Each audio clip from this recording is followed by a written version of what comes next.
আমাদের এবারের বিপিএল আয়োজনের সাথে আমাদের মাননীয় প্রধান উপদেষ্টা ডক্টর মোহাম্মদ ইউনূস, আমি নিজেও যখন স্যারকে অ্যাপ্রোচ করেছিলাম যে স্যার আপনি তো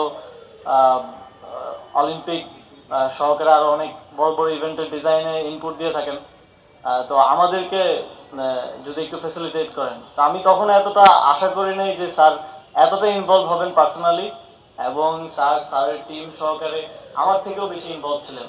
এবং ইভেন থিম সঙ্গেও স্যার কয়েকটা লাইন নিজে লিখে দিয়েছেন।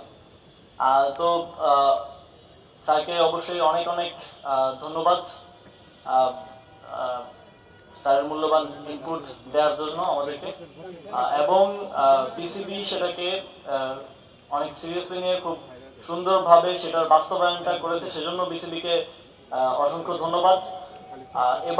এবারের বিপিএলটা আমরা, যেহেতু আমরা নতুন বাংলাদেশের কথা বলছি, অনেক ত্যাগের বিনিময়ে রক্তের বিনিময়ে আমরা একটা নতুন বাংলাদেশ পেয়েছি, সুতরাং সবকিছুকে আমরা নতুনভাবে সাজাতে চাই, নতুনভাবে রিফর্ম করতে চাই।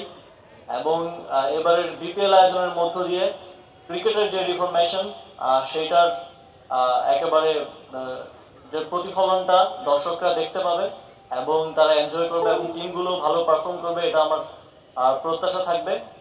এবং অবশেষে আবারও সবাইকে অনেক অনেক ধন্যবাদ এফোর্ট দেওয়ার জন্য। এবং এই নতুন ভাবে বিপিএল সহ নতুন ভাবে বাংলাদেশ ক্রিকেটের যে যাত্রাটা শুরু হয়েছে, তার